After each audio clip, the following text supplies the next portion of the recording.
ចូលសិនអ្នកទាំងអស់គ្នាកុំទៅអាន scroll វីដេអូទៅណាតើការមើលកាតការដោះកាតការអានបៀតើវាសុទ្ធសឹងតែជាការទុះទីការទៅមើលគ្រូទីមែនឬក៏អត់តើវា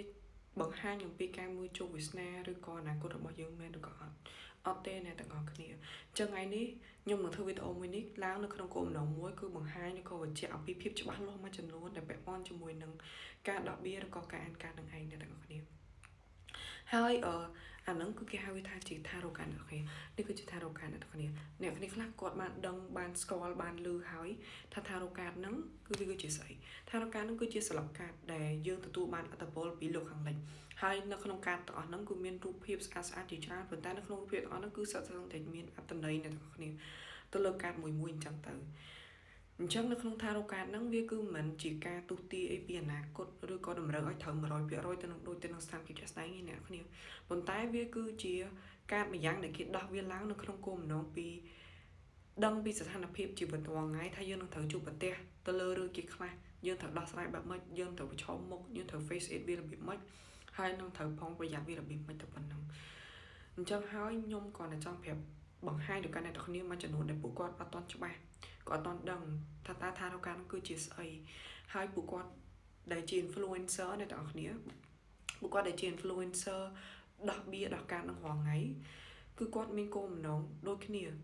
គឺនៅក្នុងគោលបំណងតែមួយគាត់គឺដោះបៀដោះកាតពី energy ឬក៏ភាព positive ដែលគាត់មាននៅក្នុងខ្លួនពីច្រើនហ្នឹងគាត់ដោះទៅហើយគាត់អាចចាប់បានពីមនុស្សជុំវិញខ្លួនបែបម៉េចគឺគាត់ដោះបែបហ្នឹងគាត់និយាយបែបហ្នឹងតែសូថាឲ្យវាត្រូវទៅដូចទៅនឹងជីវិតពិតរបស់អ្នកទាំងគ្នាត្រូវទៅជួបនឹងអីជួបស្ថានភាពអីអត់គឺអាចទេអ្នកទាំងអស់គ្នាបានន័យថាគាត់ចាប់បានធម៌ពលឬក៏ energy ប៉ុន្មានភាគរយពីអ្នកទាំងអស់គ្នាដែលគាត់អាចចាប់បានគឺគាត់និយាយបែបហ្នឹងតែសូថាវាត្រូវពិតប្រាកដ 100% អត់វាអត់ប្រកប 100% ទេប៉ុន្តែស្ថានភាពជីវិតអ្នកទាំងគ្នាក្នុងលក្ខខណ្ឌអីគេខ្លះគឺគាត់អាចចាប់អាចដឹងបានខ្លះអញ្ចឹងឯងអញ្ចឹងខ្ញុំគ្រាន់តែចង់ធ្វើវាឡើងដើម្បីឲ្យអ្នកទាំងគ្នាបែងចែកដាច់ថារោកាននោះវាជាស្អីការអានការនោះវាគឺជាអ្វី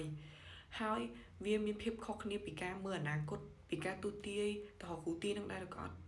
គឺវាពិតជាខុសគ្នាពិតប្រាកដមែនហើយនេះគឺជាវីដេអូដំបូងរបស់ខ្ញុំដែលខ្ញុំនិយាយពីលក្ខណៈ